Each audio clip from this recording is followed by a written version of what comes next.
इससे पहले कि हम डिस्कशन स्टार्ट करें, सबसे पहले तो मैं आपको बधाई देना चाहता हूं। अनुभव इनका नाम है। इनकी देखो बीपीएससी 68 में ना सेकंड रैंक आई है। पूरी कम्युनिटी को इन्होंने प्राउड फील करवाया है। आप मेरे चेहरे की खुशी से देख सकते हो। देखो, जब भी कोई सिलेक्ट होता है अपनी कम्युनिटी से बहुत खुशी होती है। एक टीचर को तो यही लगता है कि अगर किसी स्टूडेंट की सक्सेस में थोड़ा सा, बिल्कुल थोड़ा सा 1%, 0.5% भी टीचर का कंट्रीब्यूशन होता है ना, तो उसको लगता है कि यार किसी की सक्सेस में तो शामिल हुए कम से कम, बहुत अच्छा लगता है। शुरुआत में अनुभव एडिटोरियल डिस्कशन देखने लगे, बाद में इन्होंने प्रहार नोट्स का भी यूज किया। और देखो, ये जो अनुभव है ना, इस बार यूपीएससी का भी इंटरव्यू देंगे। इनकी अभी डेट नहीं आई है और जल्द ही ये यूपीएससी का भी इंटरव्यू देंगे। इनके साथ मैंने एक इंटरेक्शन की जो एक बीपीएससी वाला चैनल है वहाँ पे अपलोड की गई थी, तो आप चाहो तो वो इंटरेक्शन को देख सकते हो। अब बात करें सबसे बड़े इशू की। आज का सबसे बड़ा इशू, ईरान ने देखो इराक में और पाकिस्तान में, दोनों देशों में वहां पे मिलिटेंट बेसिस पर अटैक किया। खास करके देखो, पाकिस्तान के अंदर ईरान ने ड्रोन और बैलिस्टिक मिसाइल से अटैक किया। यह बहुत बड़ा इशू है। पाकिस्तान की आर्मी का कहना है कि ईरान ने अनप्रोवोक्ड हमारे एयर स्पेस का वायलेशन किया और उन्होंने जो मिसाइल दागी, ड्रोन से हमला किया, उसकी वजह से 2 बच्चियों की डेथ हो गई और कुछ लोग घायल हुए। ईरान का यह कहना है पाकिस्तान में ना एक आतंकी संगठन का बेस है जिसका नाम है जैश अल अदल। ये देखो, नाम यहां पर है जैश अल अदल। ये जैश अल अदल, ये टेररिस्ट ऑर्गेनाइजेशन ईरान में जो बलूचिस्तान प्रोविंस है ना, वहां पे आकर पुलिस स्टेशन पे इन्होंने हमला किया। 11 पुलिस ऑफिशियल्स की डेथ हो गई। कई बार ईरान पाकिस्तान बॉर्डर पे जो ईरानी गार्ड्स होते हैं ना, उनको किडनैप कर लिया जाता है इस टेररिस्ट ऑर्गेनाइजेशन के द्वारा। इस टेरर ऑर्गेनाइजेशन का यह कहना है हम बलूचिस्तान को ईरान से अलग करना चाहते हैं। बिगनर्स के लिए मैं बता दूं, वैसे देखो बलूचिस्तान पाकिस्तान में है, लेकिन बलूचिस्तान का एक हिस्सा ईरान में भी है, समझ गए? तो जो हिस्सा ईरान में है ना, वहां पे इस टेरर ऑर्गेनाइजेशन के द्वारा अटैक किए जाते हैं। पाकिस्तान के लिए तो देखो एक बहुत बड़ी एम्बेरसमेंट है, क्योंकि अक्सर इंडिया भी यही कहता है, अफगानिस्तान भी यही कहता आया है और अब ईरान भी, मतलब कहते तो ये सारे देश आए हैं, लेकिन ईरान के द्वारा पाकिस्तान में मौजूद टेरर कैंप्स के ऊपर अटैक करना पाकिस्तान के लिए बहुत बड़ी एम्बेरसमेंट है। टेरर कंट्री का दाग तो देखो और ज्यादा मजबूत हुआ ही कि पाकिस्तान टेररिस्ट को पनाह देता है, टेरर फैलाने वाला देश है। यह धब्बा तो देखो और भी ज्यादा गहरा हुआ ही। उसके अलावा देखो, पाकिस्तान को पता ही नहीं लगा, ईरान ड्रोन से हमला कर गया, बैलिस्टिक मिसाइल से हमला कर गया और पाकिस्तान सोता रह गया। कहीं ना कहीं मतलब ये हमला ना ये सबूत देके जाता है कि पाकिस्तान की जो मिलिट्री है वो मजबूत नहीं है। पाकिस्तान की मिलिट्री के लिए ना एम्बेरसमेंट है ये।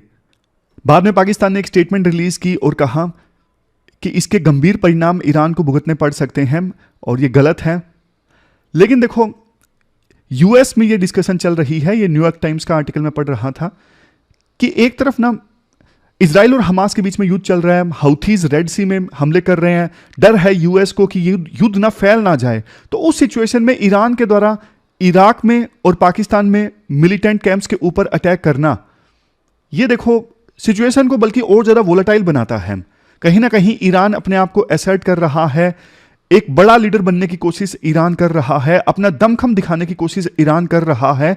लेकिन देखो, इन चीजों से ना कहीं पर कोई चिंगारी आग को भड़का सकती है और मेजर युद्ध भड़क सकता है। रीजनल टेंशंस और ज्यादा बढ़ सकती हैं ईरान के इस कदम से, ऐसा कुछ फॉरेन पॉलिसी एक्सपर्ट्स का कहना है। इसके बाद कोट है आज का, थेल्स का कोट है, the most difficult thing in life is to know yourself. सबसे मुश्किल चीज है अपने आप को जानना इस लाइफ में। अपने आप को जानना मतलब सेल्फ अवेयरनेस। देखो, ये बात बिल्कुल सच है। अपने आप को जानने में ना बहुत सारी चीजें होती हैं। अपनी स्ट्रेंथ एंड वीकनेस का पता होना, अपने इमोशंस का एहसास होना, यह पता होना आपकी पर्सनैलिटी क्या है, आप रियल में लाइफ में चाहते क्या हो। क्लैरिटी देखो बहुत मुश्किल से आती है और जिन लोगों को क्लैरिटी आ जाती है ना, तो फिर वो अपना पोटेंशियल बढ़िया ढंग से रीच कर पाते हैं। लेकिन हमारे इनर थॉट्स इतने ज्यादा कॉम्प्लेक्स होते हैं ना, वो हमें क्लियर नहीं हो पाते। असल में हम चाहते क्या हैं, हमारी स्ट्रेंथ क्या है, वीकनेस क्या है। आप स्टूडेंट के पर्सपेक्टिव से देखिए, आप देखो प्री की तैयारी कर रहे हो, लेकिन प्री की तैयारी करते करते अगर आपको यह पता लग गया ना अच्छे से आपकी स्ट्रेंथ वीकनेस क्या है, क्या आपकी कमी है, टाइम मैनेज करने में दिक्कत आती है, कौन से क्वेश्चंस आपसे सोल्व होते हैं, कौन से नहीं होते हैं, ये सारी चीजें आपको पता लग जाए ना तो प्री क्लियर करना आपके लिए आसान हो जाए। लेकिन मैं एक कड़वी सच्चाई बोलता हूं, ज्यादातर स्टूडेंट्स को ना इस चीज पे या तो वो काम करते नहीं है या फिर ये पता लगाने में दिक्कत आती है कि कहां कमी है, तभी तो वो प्री क्लियर नहीं होता। लेकिन सेम स्ट्रेटजी के साथ फिर से वही तैयारी करते हैं और वही गलती फिर से रिपीट हो जाती है। मेरे से अक्सर ये चीज पूछी जाती है कि सर इस बार प्री की स्ट्रेटजी क्या होनी चाहिए। देखो, सबके लिए सेम स्ट्रेटजी हो ही नहीं सकती। अगर कोई आपको स्ट्रेटजी बता रहा है ना तो वो बस फॉर्मेलिटी पूरी कर रहा है, क्योंकि स्ट्रेटजी सबके लिए अलग अलग होगी, क्योंकि सबकी स्ट्रेंथ और वीकनेस अलग है। बेस्ट स्ट्रेटजी वो है अपनी स्ट्रेटजी, अपने हिसाब से फाइन ट्यून की हुई स्ट्रेटजी। तो इसलिए अपने आप को जानना बहुत ज्यादा जरूरी है। 3 इश्यूज आज हम डिस्कस करेंगे डिटेल से। सबसे पहले आर्टिकल डिस्कस करेंगे आजादी में विभिन्न लीडर्स के योगदान से संबंधित। दूसरा article wolf warrior diplomacy India के संदर्भ में कितनी रेलेवेंट है, यह हिंदू का आर्टिकल है। और तीसरे नंबर पे सेंट्रल बैंक के कंट्रोवर्शियल रोल को लेके चलिए डिस्कशन स्टार्ट करते हैं। इसके बाद नेक्स्ट आर्टिकल देश की आजादी में विभिन्न लीडर्स के योगदान से संबंधित है। आप जीएस पेपर 1 के इस टॉपिक से आर्टिकल को रिलेट कर सकते हो। देखो, आपने ना अक्सर ये डिबेट्स सुनी होंगी। कुछ लोग ये कहते हैं कि ना आजादी में पटेल, सुभाष चंद्र बोस, इनका बहुत बड़ा योगदान था, लेकिन चूंकि आजादी के बाद पटेल प्रधानमंत्री नहीं बने, नेहरू प्रधानमंत्री बने और लंबे समय तक वही प्रधानमंत्री बने और उसके बाद भी कांग्रेस की सरकार रही काफी सालों तक। इस वजह से ना आजादी का ज्यादा श्रेय गांधी और नेहरू को मिला, लेकिन सुभाष चंद्र बोस जैसे लीडर्स को ना आजादी का उतना क्रेडिट नहीं मिला। जबकि देखो, देश आजाद करवाने में ना बोस का सबसे अहम रोल था। मतलब ये राय है एक सेक्शन जो है एक्सपर्ट्स उनकी, वो एग्जाम्पल देके बताते हैं। देखो, गांधी ने तो नॉन कोऑपरेशन मूवमेंट 1920 में चलाया था, उसके बाद भी उन्होंने काफी सारी मूवमेंट चलाई, लेकिन देश आजाद नहीं हुआ। बट जब देखो बोस ने ना इंडियन नेशनल आर्मी बनाई, यानी आजाद हिंद फौज बनाई, और वो भी कैसे? देखो, इंडियन सैनिक जो ब्रिटेन की आर्मी में काम कर रहे थे, जिनको प्रिजनर बना लिया गया था, यानी प्रिजनर ऑफ वार, उनको लेके बोस ने आजाद हिंद फौज बनाई, जो देखो इंफाल तक आ पहुंची। तो जब ये आजाद हिंद फौज इंफाल तक आ पहुंची ना, बेशक लड़ाई हार गई आजाद हिंद फौज, लेकिन देखो अंग्रेजों के मन में ना ये आ गया था कि अब हम शायद इंडिया को रूल नहीं कर पाएंगे। क्योंकि देखो, वो सैनिक जिन्होंने शपथ ली थी कि वो ब्रिटेन के लिए काम करेंगे, ब्रिटिश इंडिया के लिए काम करेंगे, बट अब वही सैनिक, बेशक वो प्रिजनर ऑफ वार थे, लेकिन अब वो आजाद हिंद फौज में लड़ रहे हैं, वो बोस का साथ दे रहे हैं। तो यानी अब हम इंडिया के सैनिकों की बदौलत इस देश को रूल नहीं कर पाएंगे। और यही जो सोच थी ना ब्रिटेन की, इसी ने मजबूर कर दिया ब्रिटेन को कि वो भारत छोड़ के चले जाएं। अब यहां पे रूल करना मुमकिन नहीं है। और इवन देखो, बोस जो थे ना, वो अपनी अप्रोच में ना सेकुलरिस्ट थे। उन्होंने आजाद हिंद फौज बनाई, अलग अलग ब्रिगेड के नाम किस पे रखे? नेहरू, गांधी, मौलाना आजाद, और एक खुद के नाम पे भी। उनके कमांडर्स ढिल्लो, सहगल और शाहनवाज खान। फिर देखो, यह भी कहा जाता है कि ना बोस दूसरी बार कांग्रेस के प्रेसिडेंट बने थे, 1939 की यह बात है। उस समय उन्होंने ना दूसरी बार जब वो कांग्रेस के प्रेसिडेंट बने, उन्होंने गांधी की कंसेंट नहीं ली थी। इसके बाद उन्हें मजबूर कर दिया गया कांग्रेस को छोड़ने के लिए। तो उसके बाद बोस को लगा कि अब मेरा कांग्रेस में कोई फ्यूचर है ही नहीं। अब बंदा देखो, अपने आस पड़ोस में जिनके साथ काम कर रहा था देश को आजाद करवाने के लिए, लगा कि अब इनके साथ बात नहीं बनेगी, लेकिन लक्ष्य थोड़ी ना भूल गए। लक्ष्य तो यही था ना कि देश को आजाद करवाना है। अब आप देखो, 2 दोस्त मिलकर तैयारी कर रहे हैं यूपीएससी की, लेकिन अब आपस में बननी बंद हो गई। लेकिन अलग अलग तैयारी तो करते ही रहेंगे ना। दोस्ती टूट गई इसका मतलब ये थोड़ी ना कि अब तैयारी करना बंद कर देंगे, दोनों अलग अलग तैयारी करेंगे। वही हुआ बोस के साथ में। तो कांग्रेस में जब उनको फ्यूचर नहीं लगा तो उन्होंने फिर जर्मनी का साथ लिया, जापान का साथ लिया कि इन देशों की मदद से देश को आजाद करवाया जा सकता है। वैसे देखो क्रिटिसिज्म पता है क्यों होता है बोस का? क्रिटिसिज्म देखो इसलिए होता है क्योंकि बोस ने ना हिटलर का साथ लिया। हिटलर ने 60 लाख ज्यूज की हत्या की उस समय। जापान का साथ लिया उस समय बोस ने। जापान की जो इंपीरियल आर्मी थी ना, इन्होंने इतने सारे चाइनीज नेशनल्स को उस समय मारा। एक शहर था नैनकिंग जिसमें 2 लाख लोगों की हत्याएं की गई, 20,000 महिलाओं का रेप किया गया। बहुत क्रूर थी जापान की इंपीरियल आर्मी। और जब इन्होंने अंडमान एंड निकोबार को इन्वेड किया ना जापान की इंपीरियल आर्मी ने, तो बोस को परमिट तो किया गया कि आप यहां पर झंडा फहराइए, लेकिन देखो इन्होंने ना अंडमान एंड निकोबार को इतनी क्रूरता के साथ रूल किया कि ना उस समय अंडमान एंड निकोबार के लोग भी घबरा गए थे। यार ये तो ब्रिटेन से भी ज्यादा खतरनाक है ये लोग, तो जापान की इंपीरियल आर्मी वाले तो, इनसे अच्छा तो ब्रिटिशर्स थे। और देखो एक क्रिटिसिज्म ये भी होता है कि बोस ना उस समय लिबरल डेमोक्रेसी से नफरत करने लग गए थे। उन्हें कम्युनिज्म की पॉलिसीज अच्छी लगती थी। उनका ये कहना था इंडिया में ब्रिटिश राज ये तो फासिज्म से भी घटिया है। और वैसे देखो कम्युनिज्म के ऊपर बहुत सारे आरोप लगते हैं। यूएसएसआर में कम्युनिज्म रहा कि ना ये टोटलिटेरियनिज्म है एक प्रकार का, ऐसा आरोप लगता है जिसमें जनता से सारे अधिकार छीन लिए जाते हैं और सिर्फ राइट्स रहते हैं सरकार के पास में। चूंकि बोस इन आइडियाज से प्रभावित थे, तो अगर बोस प्रधानमंत्री बनते आजादी के बाद तो देश का स्वरूप आज कुछ और होता। समझ गए? अब ये दूसरे प्रकार के एक्सपर्ट्स की राय है बोस के बारे में, जो बोस को क्रिटिसाइज करते हैं। अब देखो अगर देखो हम ये बात करें ना कि आजादी में किसका योगदान था, मैं आपको ना एक फुटबॉल के मैच की सहायता से बताता हूं। अब देखो फुटबॉल का मैच होता है ना, पूरे मैच में जो बीच में प्लेयर्स होते हैं ना, जैसे ये फुटबॉल का ग्राउंड है, यहां पे ब्रिटिशर्स हैं और यहां पे हमारे फ्रीडम फाइटर्स हैं। और फ्रीडम फाइटर्स में भी बहुत सारे प्लेयर्स जैसे गांधी, पटेल, बोस, नेहरू, आजाद, भगत सिंह, ये सारे प्लेयर्स हैं। राइटर ये कहते हैं देखो पूरे मैच के दौरान गांधी, पटेल ये क्या बॉल को आगे आगे ले जाते गए और जो ब्रिटेन के प्लेयर्स हैं उनसे बॉल को बचाते रहे, लेकिन बाद में ना मैच टाई हो गया। मैच टाई हो गया लेकिन एकदम से बाद में ना बोस आए और बोस ने गोल कर दिया, क्योंकि बोस ने आजाद हिंद फौज बनाई थी। उसका बहुत गहरा इंपैक्ट हुआ ब्रिटेन की साइकी पे और वो भारत छोड़ के चले गए। तो लास्ट गोल बोस ने किया। इसका मतलब देखो ये नहीं कि सिर्फ बोस को क्रेडिट दिया जा सकता है कि ज्यादा उनका योगदान था आजादी में।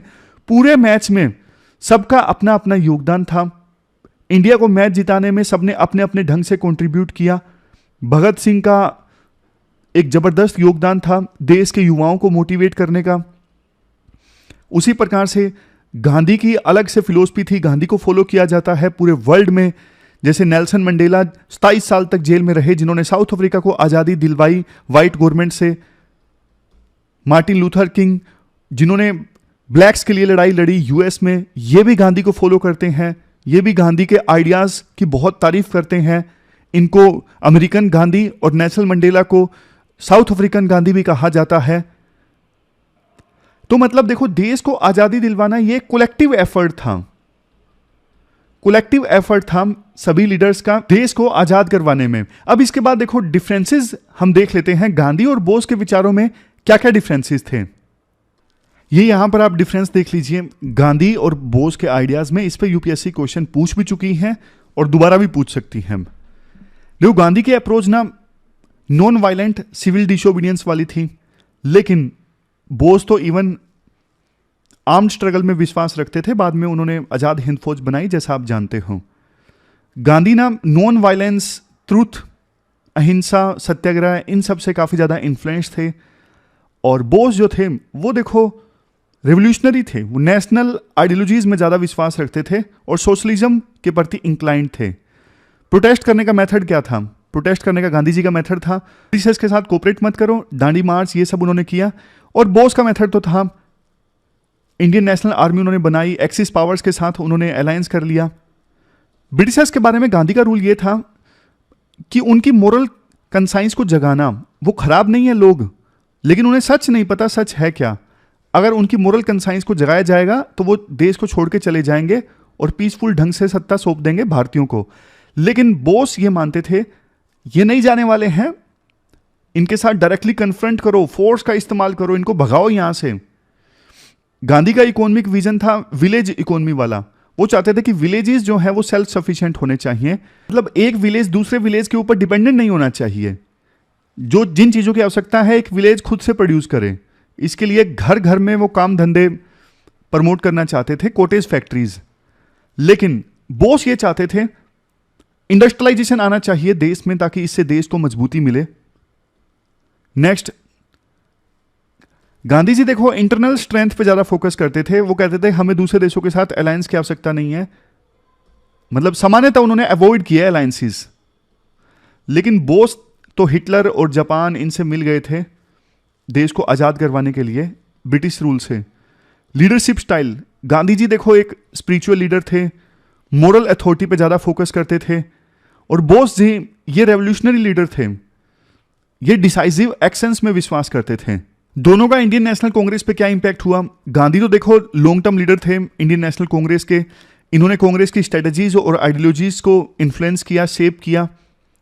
और बोस तो आपको पता है आइडियोलॉजिकल कन्फ्लिक्ट आ गया था कांग्रेस के साथ में, और कांग्रेस से रिजाइन देकर वो चले गए थे। अब गांधी को आज पूरे देश में फादर ऑफ नेशन के नाम से जानते हैं। बोस भी हमारे नेशनल हीरो हैं जो काफी ज्यादा फेमस हैं आईएनए में अपनी लीडरशिप के लिए। तो इस प्रकार से देखो गांधी और बोस के विचारों में हमने डिफरेंस समझा। क्वेश्चन आए तो अब आसानी से आप टैकल कर सकते हो। चलिए आगे बढ़ते हैं। इसके बाद नेक्स्ट आर्टिकल, इंडिया को वोल्फ वॉरियर की आवश्यकता नहीं है, इस इश्यू से संबंधित है। आज हिंदू का यह आर्टिकल है। आप जीएस पेपर 2 के इस टॉपिक से आर्टिकल को रिलेट कर सकते हो। देखो सबसे पहले ना मैं आपसे एक क्वेश्चन पूछता हूं, चाइना की वोल्फ वॉरियर डिप्लोमेसी क्या है? चाइना की वोल्फ वॉरियर डिप्लोमेसी देखो पिछले 3-4 सालों में देखने को मिली, खास करके 2-3 सालों में। चाइना का aggressive diplomatic stance against other countries, मतलब डिप्लोमेटिकली चाइना एग्रेसिव हो गया दूसरे देशों के अगेंस्ट। एग्जाम्पल की सहायता से बताता हूं। जैसे देखो जब कोविड की महामारी आई ना चाइना में, तो उस समय विभिन्न देशों ने चाइना को बोला कि आप ठीक से जांच कीजिए, आपने ठीक से ढंग से हैंडल नहीं किया इस चीज को, कोरोना वायरस को, और ये पूरे देश में महामारी फैला गया, आपकी गलती है।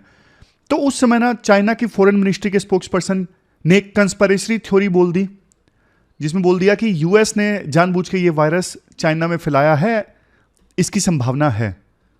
आपको और एग्जांपल देता हूं। जब इंडिया ने टिकटॉक समेत दूसरी एप्लीकेशंस को बैन किया था ना, तो चाइना की फॉरेन मिनिस्ट्री के स्पोक्स पर्सन ने इंडिया को धमकी दे दी कि वो तैयार रहे कि इंडिया की जो कंपनीज हैं उनको भी हम बैन कर सकते हैं। ये क्या है? ये एग्रेसिवनेस है। आमतौर पे देखो डिप्लोमेसी में सॉफ्ट लैंग्वेज बोली जाती है, बट चाइना ने एग्रेसिव स्ट्रॉन्ग डिप्लोमेटिक स्टांस लेना स्टार्ट कर दिया दूसरे देशों के अगेंस्ट। यही है चाइना की वोल्फ वॉरियर डिप्लोमेसी। अब क्वेश्चन ये उठता है, क्या चाइना को अपनी इस वोल्फ वॉरियर डिप्लोमेसी का फायदा हुआ? देखो इसका आंसर है नो, इतना कोई फायदा नहीं हुआ। बल्कि चाइना की परसेप्शन पूरे वर्ल्ड में यह बनी, चाइना एक ऑथोरिटेरियन रेजिम है, जो कि है भी सही चाइना, और चाइना दूसरे देशों को बुली करना चाहता है अपनी पावर की सहायता से। ऐसी छवि बनी चाइना की पूरे वर्ल्ड में। इसके अलावा चाइना ग्लोबल ऑर्डर को नहीं मानता, इंटरनेशनल लॉज को नहीं मानता, इंटरनेशनल रूल्स को नहीं मानता। इस प्रकार से परसेप्शन गया। उसके बाद वेस्टर्न कंट्रीज धीरे धीरे एकजुट होना स्टार्ट हुए चाइना के अगेंस्ट। आज देखो समय ऐसा आ गया कि इटली ने डिसाइड किया है कि वो बेल्ट एंड रोड इनिशिएटिव का हिस्सा नहीं बनेंगे। विभिन्न वेस्टर्न कंट्रीज जो अच्छा ट्रेड कर रहे थे चाइना के साथ, बट आज वो ज्यादा ट्रेड नहीं करना चाहते चाइना के साथ में, ज्यादा व्यापार नहीं करना चाहते। तो कहने का मतलब ये है, राइटर के अनुसार चाइना की जो ये वोल्फ वॉरियर डिप्लोमेसी थी ना, इससे देखो चाइना की जनता में बेशक एक अट्रैक्शन देखने को मिला कि जबरदस्त पॉलिसी है, क्योंकि ये एक मूवी के नाम पे थी। चाइना में एक मूवी आई थी वोल्फ वॉरियर सेकंड। इस मूवी में क्या होता है, चाइना के जो सोल्जर्स हैं ना, वो चाइनीज नेशनल्स को दूसरे देशों से बचाकर आते हैं। तो उसी मूवी के नाम पे ये चाइना की वोल्फ वॉरियर डिप्लोमेसी है, जिसको चाइना की जनता पसंद भी करती है। But as a country China को इस डिप्लोमेसी का ज्यादा फायदा नहीं हुआ। अब आप बोलोगे सर इंडिया का एंगल कहां पे आता है? देखो मालदीव और इंडिया के बीच में क्या इशू हुआ आपको पता है, बार बार रिपीट करने से फायदा नहीं। हमारे प्रधानमंत्री लक्षद्वीप में गए, उसके बाद देश की सोशल मीडिया में एक ट्रेंड चलने लगा बायकॉट मालदीव। उसके बाद मतलब शेड्यूल तो पहले से होगा, ये मालदीव के जो राष्ट्रपति थे वो चाइना चले गए और वहां पे उन्होंने चाइना के साथ में एक एग्रीमेंट साइन किया, कॉम्प्रिहेंसिव स्ट्रेटेजिक पार्टनरशिप एग्रीमेंट। और चाइना ने भी बोला कि हम मालदीव को सपोर्ट करते हैं कि वो अपना डेवलपमेंट पाथ खुद से चूज करें नेशनल कंडीशंस के अकॉर्डिंग, और रिस्पेक्ट भी करते हैं। इसके बाद तो हमारे देश में देखो और भी ट्रेंड चलने लगा कि मालदीव में जो बुकिंग्स हैं वो कैंसिल कर दी जाए। ईज माई ट्रिप ऐसी कोई वेबसाइट है, उन्होंने तो मालदीव की बुकिंग्स कैंसिल भी कर दी। राइटर कहते हैं देखो अभी तक ना सरकार ने एग्रेसिव स्टांस नहीं लिया है मालदीव के अगेंस्ट, लेकिन जिस प्रकार से देश के अंदर एक राय बन के उभरी है ना, कई बार ऐसा होता है कि इलेक्शन ईयर में ना सरकार ना ज्यादा वोट हासिल करने के लिए ना जनता की ओपिनियन के हिसाब से फॉरेन पॉलिसी अपनाती है।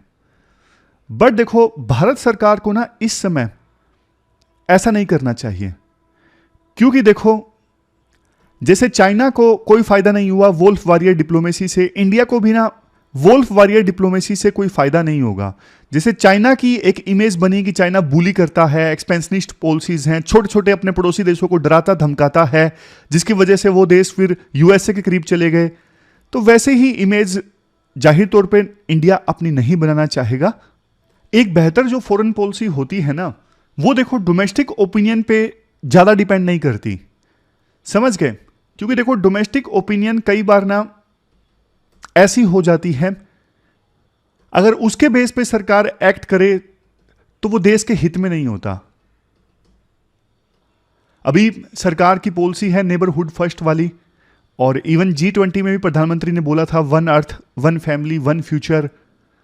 तो देखो ऐसी सूरत में अगर इंडिया की ना पड़ोसी देशों के साथ नहीं बनेगी, वो भी छोटे छोटे देशों के साथ ना, तो फिर इंडिया के जो एम्बिशंस हैं ग्लोबल पावर बनने के, वो अच्छे से पूरे नहीं होंगे। फिर उन एम्बिशंस में ये छोटे छोटे जो नेबर्स हैं उनके साथ लड़ाई बाधा क्रिएट करते हैं, ऑब्स्टेकल्स क्रिएट करते हैं। मालदीव वैसे हमारा हमेशा से एक अच्छा दोस्त रहा है। ऑर्गेनाइजेशन ऑफ इस्लामिक कोऑपरेशन के प्लेटफॉर्म पे हमेशा मालदीव ने इंडिया का समर्थन किया है, लेकिन एक राष्ट्रपति, एक मालदीव का राष्ट्रपति इंडिया और मालदीव के रिलेशन में हमेशा हमेशा के लिए रुकावट नहीं डाल सकता, नफरत नहीं पैदा कर सकता। जैसा पहले भी मैंने आपको बताया था कि सरकार को ना मालदीव के लोगों को ध्यान में रखते हुए अपनी फॉरेन पॉलिसी बनानी चाहिए, क्योंकि देखो एक बार आप डिसीजन लेते हो ना, तो कई बार ऐसा होता है कि बहुत सालों के लिए ना उस देश के लोगों में आपके लिए नफरत पैदा हो जाती है। और लोगों में एक बार नफरत पैदा हो जाए ना, नफरत एक ऐसा इमोशन है, फिर उसके बाद बेशक आप उनका कितना ही नुकसान कर दो, उनको फर्क नहीं पड़ता। क्योंकि देखो जैसे पाकिस्तान का एग्जांपल लीजिए, पाकिस्तान को पता है इंडिया के साथ ट्रेड करेंगे तो फायदा होगा, लेकिन आपस में नफरत हेट्रेड इतनी ज्यादा है कि वो इंडिया के साथ ट्रेड करना ही नहीं चाहता, समझ गए? तो इमोशंस भारी नहीं रहने चाहिए, भारी रहनी चाहिए रैशनैलिटी रिलेशंस डिसाइड करने में। ये पूरा आर्टिकल हमने डिस्कस किया। राइटर कहते हैं हमें वोल्फ वॉरियर्स की आवश्यकता नहीं है। चलते हैं आगे। इसके बाद नेक्स्ट आर्टिकल विभिन्न देशों में सेंट्रल बैंक के रोल को लेकर है। आप जीएस पेपर सेकंड के इस टॉपिक से आर्टिकल को रिलेट कर सकते हो। फाइनेंशियल एक्सप्रेस का ये आर्टिकल है। देखो सबसे पहले मैं आपको बैकग्राउंड बताता हूं। मिल्टन फ्रीडमैन फेमस इकोनॉमिस्ट हैं, इन्होंने ना 1968 में एक स्पीच दी थी। जब हम बात करते हैं ना इकोनॉमिक पॉलिसी की, जब हम बात करते हैं कि सरकार को बढ़िया इकोनॉमिक पॉलिसी लानी चाहिए, तो यहां पर ना 3 गोल्स होते हैं इकोनॉमिक पॉलिसी के। सबसे पहले एम्प्लॉयमेंट ज्यादा होना चाहिए, दूसरे नंबर पे इन्फ्लेशन ज्यादा नहीं होनी चाहिए, यानी प्राइस रिलेटिवली स्टेबल होने चाहिए, और तीसरे नंबर पे इकोनॉमिक ग्रोथ रेट ज्यादा होनी चाहिए। अगर ये तीनों गोल्स फुलफिल हो रहे हैं तो मतलब इकोनॉमिक पॉलिसी अच्छी है। फिर इसके बाद देखो मिल्टन फ्रीडमैन ना ये बोलते हैं, ध्यान से सुनिएगा, मॉनेटरी पॉलिसी से सिर्फ एक गोल अचीव हो सकता है, वो है प्राइस स्टेबिलिटी। आप पूछोगे सर ये मॉनेटरी पॉलिसी क्या होता है? मॉनेटरी पॉलिसी मतलब आरबीआई के द्वारा कुछ टूल्स का इस्तेमाल करके, जैसे बैंक रेट्स हैं, इंटरेस्ट रेट्स हैं, या फिर CRR है, ओपन मार्केट ऑपरेशंस हैं, इन सब की सहायता से मार्केट में जो मनी सप्लाई को कंट्रोल किया जाता है ना, यही है मॉनेटरी पॉलिसी। तो मतलब फ्रीडमैन ने अपनी स्पीच में यह कहा था, मॉनेटरी पॉलिसी जो RBI के द्वारा अपनाई जा सकती है ना, इससे सिर्फ एक पर्पज सर्व हो सकता है कि इन्फ्लेशन को कंट्रोल करना, बाकी पर्पज सर्व नहीं हो सकते, जैसे कि एम्प्लॉयमेंट को इंक्रीज करना या फिर इकोनॉमिक ग्रोथ रेट को इंक्रीज करना। उसके बाद तो देखो एक डिबेट चली आ रही है कि RBI का असल में काम क्या होना चाहिए। क्या RBI का काम, जिसके हाथ में मॉनेटरी पॉलिसी होती है, क्या RBI का काम सिर्फ इतना है कि इन्फ्लेशन को कंट्रोल करना, या फिर RBI का काम यह भी है यह इंश्योर करना कि इकोनॉमिक ग्रोथ ज्यादा हो, यह इंश्योर करना कि ज्यादा जॉब्स जनरेट हो। तो इसको लेकर डिबेट चली आ रही है। 1989 में रिजर्व बैंक ऑफ न्यूजीलैंड, इन्होंने ना यह बोला, हमारे देश में जो रिजर्व बैंक है ना, उनके पास में सिर्फ एक मैंडेट है, इन्फ्लेशन कंट्रोल करना है, हम इनको बाकी काम नहीं दे रहे हैं, जैसे जॉब्स या फिर इकोनॉमिक ग्रोथ। इसके बाद तो देखो और कई सारे देश जैसे कनाडा, ऑस्ट्रेलिया, इंग्लैंड, इन सब ने भी यही डिसाइड किया कि हम भी अपने अपने देशों का जो सेंट्रल बैंक है ना, उसको सिर्फ एक ही काम देंगे, आपको सिर्फ एक ही चीज पे फोकस करना है, इन्फ्लेशन कंट्रोल यानी स्टेबल प्राइसेस। आज के समय में देखो यूएस के सेंट्रल बैंक के पास में ना दो काम है, एक मैक्सिमम एम्प्लॉयमेंट, दूसरा इन्फ्लेशन कंट्रोल यानी स्टेबल प्राइसेस। देखो कहानी ना यहां से स्टार्ट होती है 1989 से ही, जब न्यूजीलैंड ने अपने सेंट्रल बैंक को एक काम दिया, सब कुछ ठीक चलता रहा। लेकिन ना 2008 में ना फाइनेंशियल क्राइसिस आ गए। फाइनेंशियल क्राइसिस आ गए तो ना कुछ लोगों ने, कुछ एक्सपर्ट्स ने ठीकड़ा अपने अपने सेंट्रल बैंक पे भी फोड़ दिया।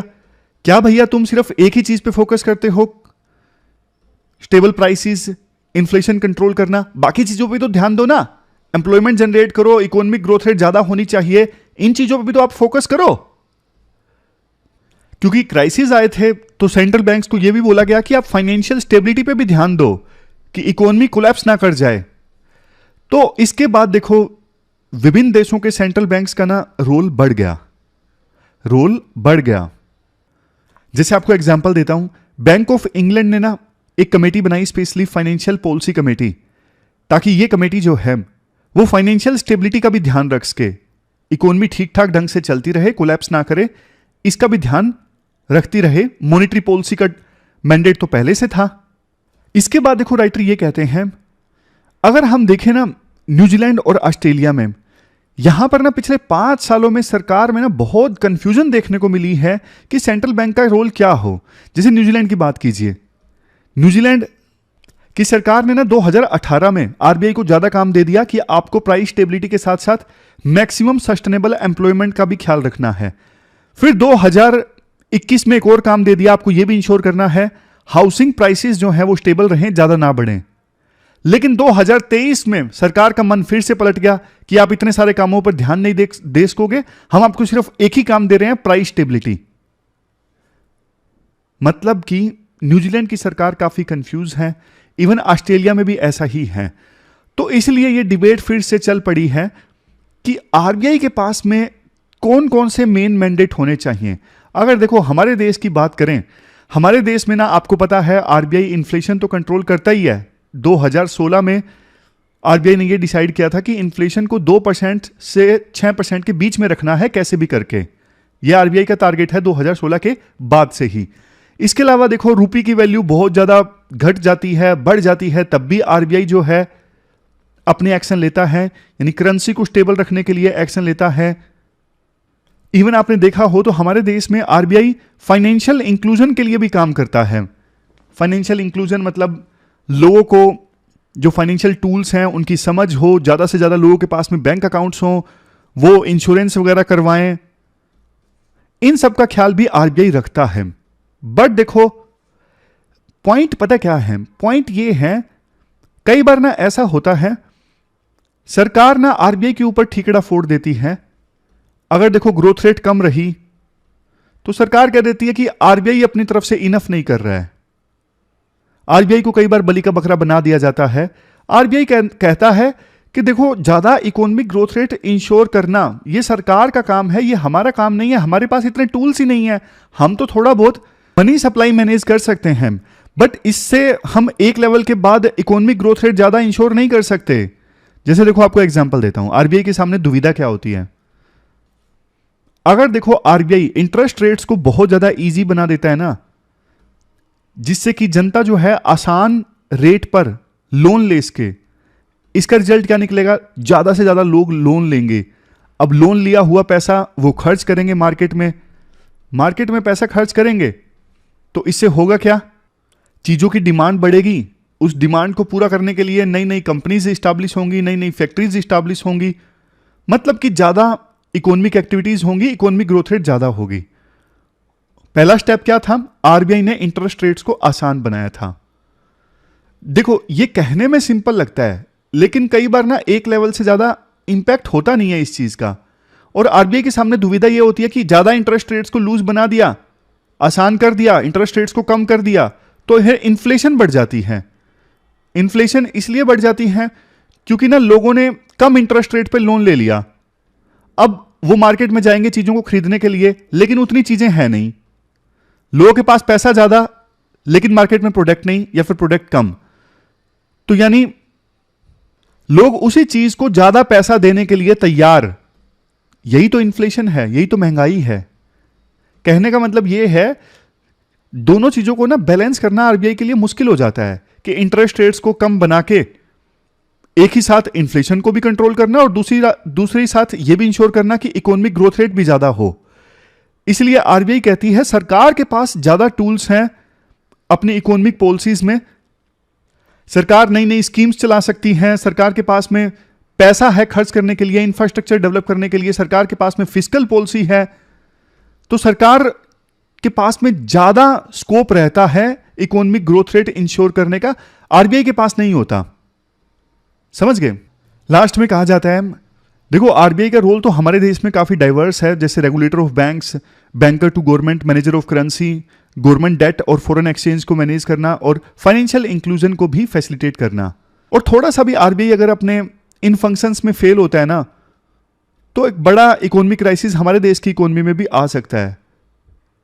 तो हमारे देश में भी ना ये डिस्कशन होना चाहिए कि आरबीआई का जो रोल है वो कितना होना चाहिए, स्पेसिफिक रोल कितना है, क्या आरबीआई के रोल को एक्सपेंड किया जाए या फिर कम किया जाए। यह डिस्कशन हमारे देश में भी होनी चाहिए आरबीआई के रोल को लेकर।